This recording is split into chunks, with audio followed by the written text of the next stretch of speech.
Buenos, buenas tardes. Mi nombre es Orlenny Peralta y yo les voy a hablar sobre el síndrome nefrótico.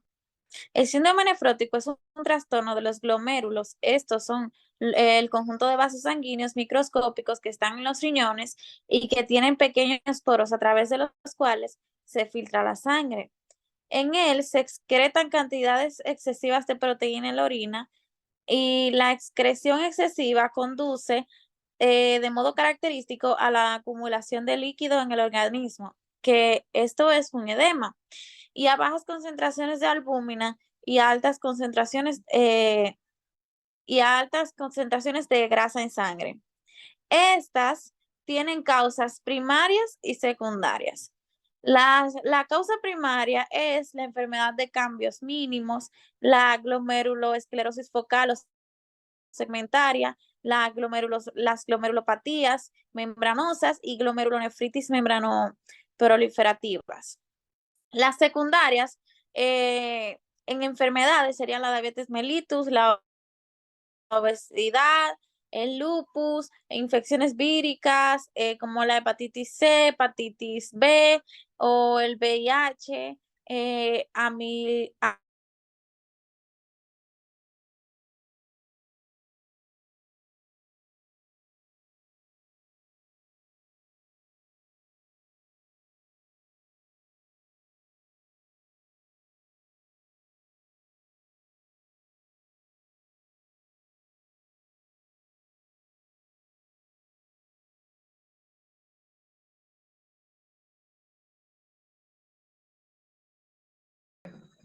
ay, la cre- este, Como les seguía diciendo, los síntomas de este puede ser la inapetencia, el malestar general, dolor abdominal o fatiga, y sus signos son el aumento de peso, el edema en los párpados, tobillos y pies, la orina espumosa, la ascitis, la desnutrición, la deficiencia de vitamina D, la pérdida de calcio en los huesos, la osteoporosis y cabellos y uñas frágiles. Eh, También lo que las patologías o complicaciones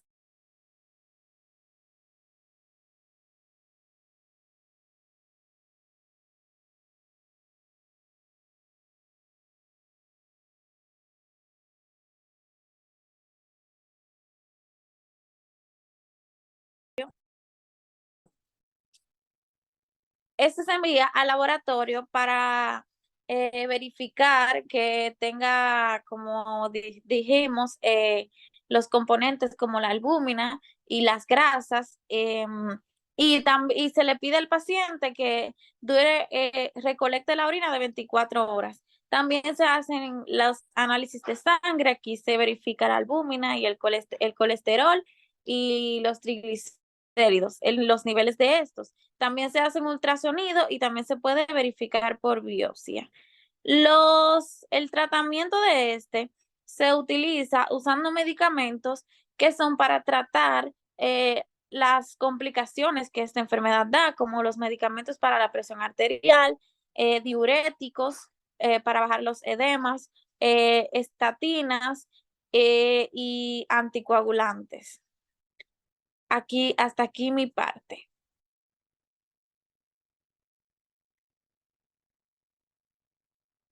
Hasta aquí mi parte. Bien, yo les voy a continuar hablando acerca del síndrome nefrítico. El síndrome nefrítico es una constelación de manifestaciones clínicas causada por una alteración inflamatoria en el glomérulo. Esta produce una disminución de la filtración glomerular en retención de sodio y agua. Se acompaña de hipertensión arterial e insuficiencia renal en grado variable con oliguria y edema en algunos casos. Se caracteriza por hematuria glomerular con un sedimento activo con hematíes dismórficos, cilindros hemáticos y, y granulosos. La fisiopatología del daño glomerular en el síndrome nefrítico en las diferentes etiologías es: el síndrome nefrítico es secundario a la inflamación del glomérulo. El daño glomerular puede ser resultado de las alteraciones genéticas, inmunológicas en algunos casos, en la perfusión o en la coagulación del sistema complemento. Los trastornos genéticos y del glomérulo resultan de las mutaciones del ADN que codifica la proteína localizada en el glomérulo. En las alteraciones de la perfusión en el complejo de... ¿Se escucha? ¿Se escucha? Bien, en las alteraciones de perfusión y complejo de antígeno-anticuerpo, en las inmunológicas o anticuerpos contra el glomérulo. En el glomérulo existirán mediadores inflamatorios, incremento de la permeabilidad de proteínas, disminución del disminución de tasa filtrado glomerular y hipercelularidad, trombosis, necrosis y semilunas de absorción de sal. Los síntomas del síndrome nefrítico: en este va a presentar niveles de presión arterial elevado, muchas veces de difícil control. El glomérulo causa la presencia de sangre en la orina, o sea, hematuria. También se va a presentar en algunos casos edema en los miembros inferiores y de las extremidades también inferiores y superiores, y pérdida de proteína en la orina, lo cual puede ser leve o moderada. El síndrome nefrítico, para su plan de manejo, el soporte es reposo, dieta hiposódica, hipoproteica, normocalórica con restricciones de agua, diuréticos y vasodilatadores. Existe una diferencia entre el síndrome nefrítico y el síndrome nefrótico. El síndrome nefrítico es una glomerulopatía debido al aumento de la permeabilidad capilar glomerular de la proteína plasmática, mientras que el síndrome nefrótico es una glomerulonefritis con un colapso de la luz capilar. Entonces, en los dos síndromes van a haber similitudes, por ejemplo, como va a haber presencia de edema en los dos, habrá fallo arterial y también habrá hematuria. Hasta aquí mi parte.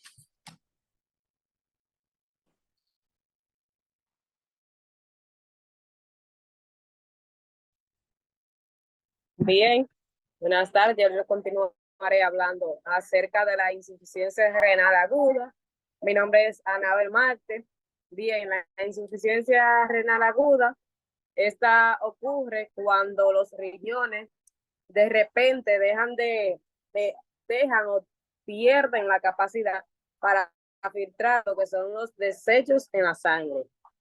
Este es un trastorno en el que la filtración glomerular se reduce de manera abrupta, causando así lo que es la retención súbita de metabolismo endógeno y exógeno. También son mecanismos de concentración renal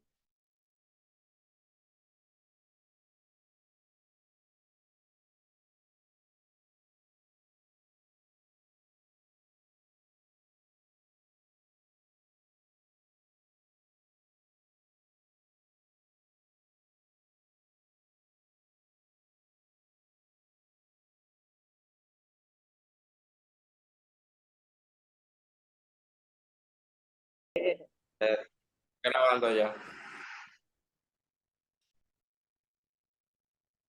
Bien, como le continuaba diciendo, dentro de la fisiopatología renal tenemos que esta causa una disminución de la función renal que se va a producir de horas a días. También va a causar un deterioro en los riñones para excretar lo que es el producto nitrogenado, derivado de lo que es el metabolismo proteico, y así ocasionando lo que es una alteración de la homeostasis hidrolítica y el desequilibrio del ácido base. Dentro de los tipos de insuficiencia renal, de acuerdo a la lesión, encontramos lo que es la lesión intrínseca, lo que causa una lesión en lo que es las estructuras renales. También está la lesión prerrenal, que va a producir una disminución significativa en lo que es el flujo sanguíneo renal. Y la lesión prorrenal, esta va a ocasionar una obstrucción en lo que es el flujo de la orina proveniente de lo que es el riñón. También encontramos lo que es la insuficiencia prerrenal, que esta va a producir una disminución marcada de lo que es el flujo renal, generalmente por una intensa vasoconstricción compensadora aleatoria frente aferente renal. Dentro de las principales causas que esta va a provocar son la hipovolemia, hemorragias, quemadura, deshidratación, fiebre prolongada, pérdida de la vía gastrointestinal, vómito, diarrea, pérdida por la vía renal, como son los diuréticos, la diuresis osmótica y también la insuficiencia suprarrenal. El secuestro también está dado por los líquidos en el espacio extravascular, como son la pancreatitis, la perotonitis y también el traumatismo. La insuficiencia intrínseca está originada por enfermedades que van a generar una lesión en lo que es la estructura del riñón, tanto glomerular como también tubular o intersticial. Dentro de sus principales causas que esta provocará es la isquemia asociada a la insuficiencia prerrenal, la lesión de la estructura tubulares de las nefronas, obstrucción intratubular, glomerulonefritis aguda, pielografistis aguda y también una lesión en los túbulos provocando lo que es una necrosis aguda. La insuficiencia postrenal, esta va a ocasionar lo que es una obstrucción del flujo de la orina proveniente de los riñones. En esta vamos a ver lo que son los, ocasionando daño en los uréteres, donde vamos a obtener en esta parte cálculos y estenosis. También en la parte de la vejiga va a provocar lo que es tumores y neurogénica. En la uretra, hipertrofia y prostática. Y dentro de los tratamientos para eso está la corrección de la causa de obstrucción para poder así establecer un flujo urinario antes de que se produzca una lesión permanente de las nefronas. La necrosis tubular aguda se va a dividir en 3 fases. La fase de instauración, que va a provocar la hiperperfusión o una agresión nefrótica. La fase de oligoanuria va a provocar lo que es una obstrucción de los túbulos, una difusión de las orinas al intersticio y una disminución de la filtración. También está la fase de poliuria, que esta va de 2 a 3 semanas y va a hacer una regeneración del epitelio tubular. Los sustratos van a producir una diuresis osmótica y va a tener poca sensibilidad a lo que es el ADH. Muchas gracias por su atención. Bueno, para proseguir, pues yo estaré hablando acerca de la alteración ácida. Sabemos que nuestro organismo lo dirige, es un poquito complejo porque tiene demasiadas funciones donde también las células se transportan, pero también hay lo que es ácido y base en nuestro cuerpo que está aquí.